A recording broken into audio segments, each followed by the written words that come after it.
नमस्कार दोस्तों, मैं शैलेंद्र एक बार फिर से स्वागत करता हूं आपका finco.com में। आज का ये दूसरा एपिसोड है म्यूचुअल फंड सीरीज का। पहले एपिसोड में हम ऑलरेडी म्यूचुअल फंड के कंसेप्ट्स क्लियर कर चुके हैं। अगर आपने वो एपिसोड नहीं देखा तो प्लीज देख लीजिए, बिकॉज उसमें आपके सारे बेसिक कंसेप्ट क्लियर हो जाएंगे। आज हम बात करने वाले हैं म्यूचुअल फंड में इक्विटी फंड्स के क्या टाइप्स होती हैं, क्या कैटेगरीज होती हैं, उसके बारे में। आपने ये तो सुना ना, इक्विटी होता है, डेट होता है एंड अदर होते हैं।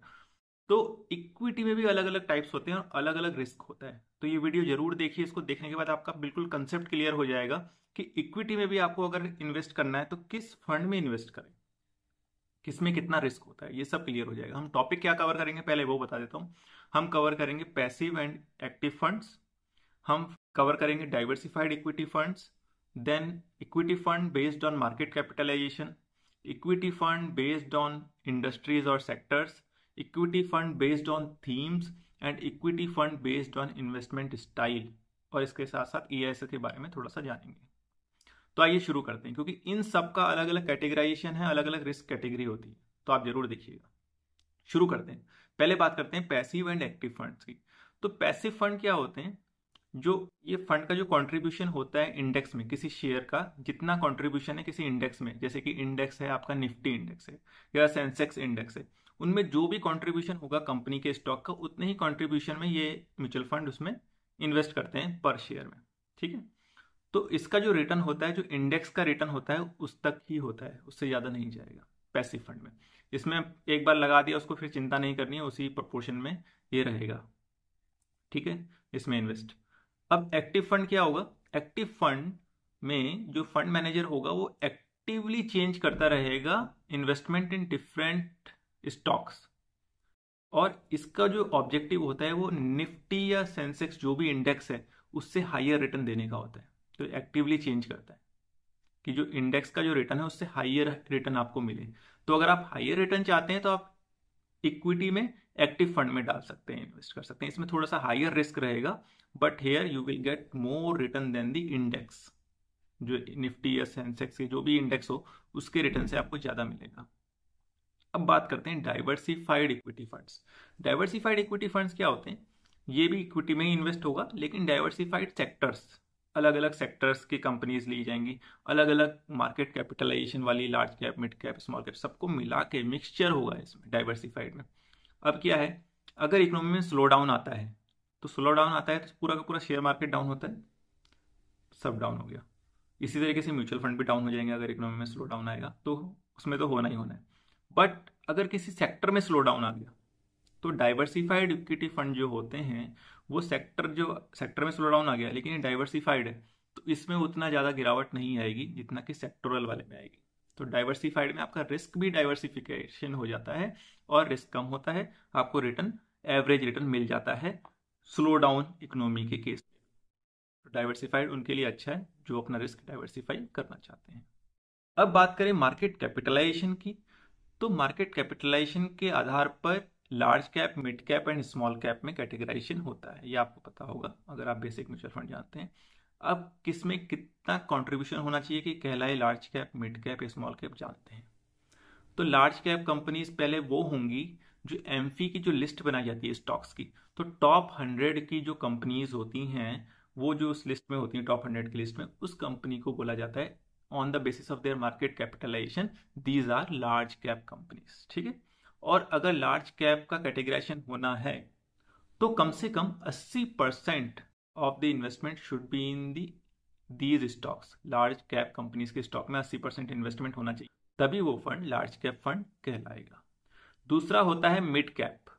मिड कैप इन्वेस्टमेंट कौन सी कंपनीज होती हैं? जो एमफी की लिस्ट जो होती है, जो हमने लिस्ट बताई, उसमें 101 से लेकर 250 तक के जो स्टॉक्स होते हैं based on market capitalization, 101 to 250, that companies will be known as mid cap companies. इनका जो मार्केट कैपिटलाइजेशन है वो मिड कैप होगा। ठीक है। अब इसमें कितना परसेंट इन्वेस्ट करना है? अच्छा, लार्ज कैप क्या है? लार्ज कैप में कब इन्वेस्ट करना है? अगर, क्योंकि ये लार्ज कैप बड़ी स्टेबल कंपनीज होती हैं तो स्लो डाउन को भी ये झेल जाती हैं बड़ी कंपनीज। ठीक है। तो उसमें उतना रिस्क कम रहेगा, लार्ज कैप कंपनीज में आपका रिस्क कम रहेगा, बिकॉज जो बड़ी कंपनीज होती हैं स्लो डाउन को भी झेल जाती हैं, उनका लार्ज कैप है, काफ़ी पैसा है और काफ़ी वो कुशन रहता है उनके पास, तो उसमें उतना नुकसान नहीं होगा आपको अगर स्लो डाउन आता है। मिड कैप कंपनीज क्या होती हैं, इनमें जो होता है थोड़ा रिस्क रहता है, बिकॉज ये कभी स्लो डाउन आएगा तो उसको उतना अच्छे से नहीं झेल पाएंगी। अगर मार्केट में जो गिरावट आएगी मिड कैप के स्टॉक्स में, उस गिरावट से भी ज़्यादा गिरावट आएगी। ठीक है। लार्ज कैप के केस में क्या होगा, मार्केट में जो गिरावट आएगी उससे कम रहेगी लार्ज कैप में। मिड कैप के केस में मार्केट की जो गिरावट है उससे ज़्यादा मिड कैप के शेयर में गिरावट आ जाएगी।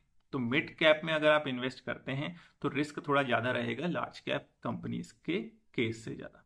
मिड कैप कहलाने के लिए कम से कम टोटल 65% जो इन्वेस्टमेंट है म्यूचुअल फंड का वो मिड कैप कंपनीज में होना चाहिए, तभी वो मिड कैप कहलाएंगे। रिस्क मैंने आपको बता दिया। इसके बाद आती है स्मॉल कैप कंपनीज। 251 से नीचे जो भी कंपनीज होंगी एमपी वाली लिस्ट में वो सारी स्मॉल कैप कहलाएंगी। स्मॉल कैप कहलाने के लिए कम से कम 65% जो इन्वेस्टमेंट है वो स्मॉल कैप कंपनीज में होना चाहिए इस म्यूचुअल फंड का। रिस्क बहुत हाई रहेगा, जितना मिड कैप नहीं झेल पाएंगे उससे भी ज़्यादा स्मॉल कैप नहीं झेल पाएंगे अगर कोई गिरावट आती है मार्केट में।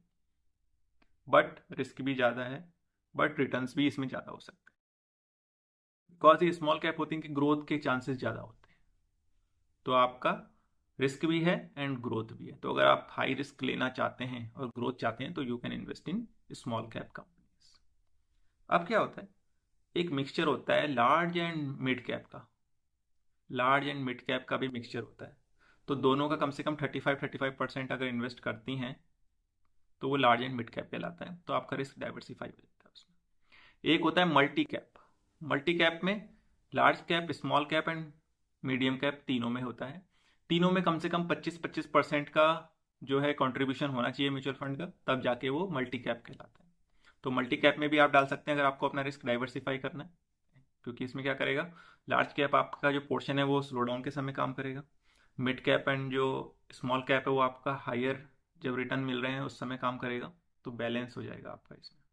और एक फ्लेक्सी कैप आता है, जैसे कि आपका मल्टी कैप में आपको पता है कि मिनिमम 25-25% तो आपका मिड कैप में और स्मॉल कैप में, लार्ज कैप में।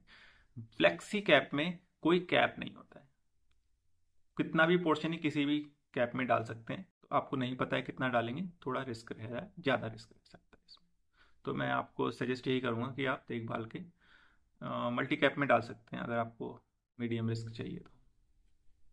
ओके, ये तो हो गया मार्केट कैपिटलाइजेशन के तौर पर डाइवर्सिफिकेशन और कैटेगराइजेशन। ठीक है। अब जो हम प्रकार की बात करेंगे वो है बेस्ड ऑन सेक्टर्स और इंडस्ट्रीज। ये स्पेसिफिक सेक्टर्स या इंडस्ट्रीज की कंपनीज ये स्टॉक पकड़ता है और उसमें इन्वेस्ट करता है। अब इसमें रिस्क क्या है और फायदा क्या है, ये सेक्टर स्पेसिफिक है, इंडस्ट्री स्पेसिफिक है। मान लिया बैंकिंग सेक्टर हो गया, या फिर आपका टेक्नोलॉजी सेक्टर हो गया, आईटी सेक्टर हो गया, या ऑटो सेक्टर हो गया। इनमें रिस्क क्या है कि अगर ये इंडस्ट्री में स्लो डाउन आ गया तो ये म्यूचुअल फंड में भी आपका गिरावट आ जाएगी। काफ़ी बड़ा रिस्क है, कंसंट्रेशन रिस्क है, क्योंकि एक ही इंडस्ट्री में आपका ये इन्वेस्ट कर रहा है। तो ये काफ़ी बड़ा रिस्क रहता है, लेकिन रिटर्न भी इसमें हाइयर होता है, क्योंकि अगर ये साइक्लिकल इन नेचर होता है। मान लिया इंटरेस्ट रेट कम हो गए तो बैंकिंग सेक्टर में उछाल आ जाएगा, बिकॉज लोग बैंक से ज़्यादा लोन लेंगे और उनकी इनकम ज़्यादा हो जाएगी। ठीक है। ऑटो सेक्टर, कार में इकोनॉमी में बूम आ गया तो ऑटो सेक्टर में बूम आ जाएगा, लोग कार ज़्यादा लेंगे, कार कंपनीज की सेल ज़्यादा होगी। सिमिलरली जैसे कोविड में आईटी सेक्टर ज़्यादा एकदम से बढ़ गया, एआई आ गया, एआई के सेक्टर्स। तो ये सीजनल है, लेकिन अगर इनमें ग्रोथ आती है तो आपको बहुत अच्छा हाई रिटर्न मिल जाता है सेक्टोरल। तो आपको, अगर आप चाहते हैं, आपको नॉलेज है कि इस सेक्टर में बढ़ेगा, आपको ये नॉलेज है कि इस सेक्टर में आगे गवर्नमेंट और इन्वेस्ट करेगी, ये प्राइवेट इन्वेस्टमेंट बढ़ेगा, ये एफडीआई आएगा, तो आप ये रिस्क ले सकते हैं। कम से कम 80% होना चाहिए इन्वेस्टमेंट किसी सेक्टरल में, अगर कैटेगराइज करना है कि इस सेक्टर का ये म्यूचुअल फंड है। ठीक है। अगर बैंकिंग सेक्टर के स्टॉक्स में 85% से ज़्यादा है, 80% से ज़्यादा है इन्वेस्टमेंट, तो ये बैंकिंग सेक्टर वाला म्यूचुअल फंड कहलाएगा। अगला जो है वो है थीम, बेस्ड ऑन थीम। अब थीम क्या होता है, थीम हो गया जैसे इंफ्रास्ट्रक्चर थीम। अभी हमने सिर्फ एक सेक्टर हुआ था कि आपका banking, technology, cement sector. Infrastructure में क्या है कि इसमें सब कवर हो जाएगा, इस थीम में काफ़ी सारी इंडस्ट्री कवर हो जाएगी। इंफ्रास्ट्रक्चर में क्या क्या होता है, बैंकिंग का भी रिक्वायरमेंट होगा, सीमेंट इंडस्ट्री का भी रिक्वायरमेंट होगा, कंस्ट्रक्शन इंडस्ट्री का भी रिक्वायरमेंट होगा। तो इसमें ये सारी इंडस्ट्री कवर हो जाएंगी थीम के अंदर, जो थीम के अंदर जितनी भी इंडस्ट्री है वो सारी कवर हो जाएंगी। ठीक है, कम से कम 80% इस थीम में इन्वेस्ट होना चाहिए अगर इसको इस थीम का म्यूचुअल फंड कहलाना है। किसी म्यूचुअल फंड को इंफ्रास्ट्रक्चर थीम का म्यूचुअल फंड कहलाना है तो कम से कम 80% का जो स्टॉक होंगे वो इंफ्रास्ट्रक्चर थीम में ही लगे होने चाहिए। रिस्क क्या है? कंसंट्रेशन रिस्क इसमें आ जाएगा। कंसंट्रेशन रिस्क क्यों आएगा? क्योंकि इनमें से एक भी कंपनी में अगर प्रॉब्लम आया तो पूरा थीम हिल जाएगा। अगर सीमेंट इंडस्ट्री में प्रॉब्लम आ गया तो भी पूरा थीम हिल जाएगा। या मान लीजिए इंफ्रास्ट्रक्चर सेक्टर में ही प्रॉब्लम आ गया तो बाकी के सारे जो इसके अंदर की इंडस्ट्रीज हैं, सीमेंट, बैंकिंग, टेक्नोलॉजी, जो भी है इसके अंदर, जो भी आता है, कंस्ट्रक्शन, उन सब में प्रॉब्लम आ जाएगा। तो कंसंट्रेशन रिस्क है यहाँ पे। तो वो तभी इस थीम में डालें जब आपको पक्का पता हो कि हाँ इस थीम में आगे ग्रोथ है। अदरवाइज इसमें इन्वेस्ट ना करें और देखभाल के करें, एडवाइजर से सलाह लेकर ही इसमें इन्वेस्ट करें। ठीक है। और एक कैटेगरी होती है इन्वेस्टमेंट स्टाइल, मतलब जो फंड मैनेजर है उसका इन्वेस्टमेंट स्टाइल क्या है। ये बहुत ही अनोखी बात है कि स्टाइल के बेस पे भी इसका कैटेगराइजेशन है। तो क्या क्या स्टाइल हो सकता है ये भी हम जानते हैं। तो दोस्तों स्ट्रेटेजी अलग अलग तरीके की हो सकती है। इसमें पहला प्रकार आता है वैल्यू फंड्स। वैल्यू फंड्स क्या होते हैं? इनकी जो वैल्यू होती है, मार्केट की जो वैल्यू होती है, वो इनकी इनहेरेंट वैल्यू से लो होती है, क्योंकि अभी तक उसको रिकॉग्नाइज नहीं किया गया कि इस इंडस्ट्री में ये अच्छा करेगी। तो इसमें इन्वेस्ट करा जाता है, लेकिन इस लंबे समय में अगर आपको इसमें बेनिफिट चाहिए तभी आप इसमें इन्वेस्ट करें वैल्यू फंड। क्योंकि हो सकता है एक लंबे समय के बाद इनको रिकॉग्निशन मिले और ये आगे बढ़े। रिस्क थोड़ा कम रहता है क्योंकि बिकॉज ऑलरेडी इसकी वैल्यू कम चल रही है इनहेरेंट वैल्यू से। ठीक है, जैसे कि एआई शुरू शुरू में कम होगा, बाद में बढ़ेगा। आप देखिए क्रिप्टो खैर एक्सचेंज में नहीं है, हमारे यहाँ लीगल नहीं है, बट स्टिल आप देखिए स्टार्ट में उसकी वैल्यू कम थी, लेकिन बाद में जब रिकॉग्नाइज हुआ और वो विश्व में इतना तेजी से बढ़ चुका है। तो इस तरीके के स्टॉक्स होते हैं। दूसरे होते हैं आपके कॉन्ट्रा फंड्स। कॉन्ट्रा में क्या होता है कि इनकी जो वैल्यू होती है, एक्चुअल जो बुक वैल्यू होती है उससे भी कम चल रहे होते हैं, किसी वजह से, किसी ट्रांजिटरी फैक्टर की वजह से। जैसे कि आपने देखा होगा, मान लिया एचडीएफसी बैंक का मर्जर हुआ एचडीएफसी के साथ, तो एक ट्रांजिटरी फैक्टर आया, उसकी वजह से वो कम हो गया। कभी आपने देखा होगा इलेक्शन के समय थोड़े समय के लिए कम रहते हैं। या आपने देखा होगा बैंकिंग सेक्टर में एक बार थोड़ा एनपीए ज़्यादा हो गया था, उस फैक्टर की वजह से उनके जो शेयर वैल्यू थी वो कम थी और आज की डेट में एकदम से बढ़ गए पब्लिक सेक्टर बैंक्स के शेयर। तो ट्रांजिटरी फैक्टर की वजह से इनके अंडर वैल्यू चल रहे होते हैं, लेकिन बाद में ये रिटर्न देते हैं। ऐसे स्टॉक्स को चुन के इसमें इन्वेस्ट किया जाता है, इसको कॉन्ट्रा फंड बोलते हैं। एक और टाइप होता है स्ट्रेटेजी के अकॉर्डिंग डिविडेंड यील्डिंग फंड। यहाँ पे जो जिन फंड में इन्वेस्ट किया जाता है उनकी कंपनीज अच्छा खासा डिविडेंड देती हैं, तो इन फंड्स में आपको अच्छा खासा डिविडेंड के तौर पर यील्ड मिल जाता है। कम से कम 65% इन्वेस्टमेंट होना चाहिए इन कंपनीज में, तो डिविडेंड यील्ड फंड कहलाने के लिए। और एक होते हैं focused funds. Concentrated portfolio of securities के द्वारा बनाए जाते हैं। मैक्सिमम 30 स्टॉक्स में इन्वेस्ट किया जा सकता है। बहुत ही कंसंट्रेटेड होते हैं। ठीक है, और इसी फोकस होते हैं, बिकॉज कंसंट्रेटेड है, फोकस्ड फंड नहीं, बिल्कुल इन्हीं 30 पे ये क्या करेगा, फोकस करेगा। रिस्क हाई होता है बिकॉज डाइवर्सिफिकेशन बहुत कम होता है, 30 ही कंपनी है। अदर देन अगर ये फोकस फंड नहीं होगा तो एनी नंबर ऑफ कंपनीज में इन्वेस्ट किया जा सकता है, बट यहाँ पे फोकस्ड है, थोड़ा रिस्क ज़्यादा रहता है। और लास्ट हम बात करें इक्विटी के बारे में, तो एक ELSS स्कीम होती है, this is for tax saving, equity linked saving scheme. कम से कम 3 साल का लॉक इन होता है इसमें, और इसका जो इन्वेस्टमेंट आप करते हैं उसमें आपको ATC के तहत, अगर आप ओल्ड टैक्स रिजाइम में हैं, ATC के तहत आपको इसमें छूट मिलती है 1.5 लाख रुपए तक की, 1.5 लाख रुपए तक की छूट इसमें मिलती है। टैक्स के लिए एग्जम्पशन मिलता है, मतलब इनकम का। ELSS में कम से कम 80% जो है पोर्टफोलियो इस सिक्योरिटीज में, इक्विटी में होना चाहिए, तभी वो ELSS कहलाती है। तो ये थे सारे इक्विटी फंड्स के प्रकार। अगले एपिसोड में हम बताएंगे डेट फंड्स के प्रकार। डेट फंड में भी हम सिर्फ मानते हैं कि सिर्फ गवर्नमेंट सिक्योरिटीज में, बट उसमें भी बहुत सारे टाइप्स के फंड होते हैं, डिफरेंट रिस्क वाले फंड होते हैं। पूरा वीडियो उसके लिए अलग से चाहिए तो मैं आपके लिए अगले एपिसोड में लेके आऊँगा। इक्विटी वाला आपको कैसा लगा ये एपिसोड, कमेंट में ज़रूर बताइए। और भी कोई आपके सवाल हैं तो कमेंट में आप जरूर पूछिए। तब तक के लिए धन्यवाद, नमस्कार।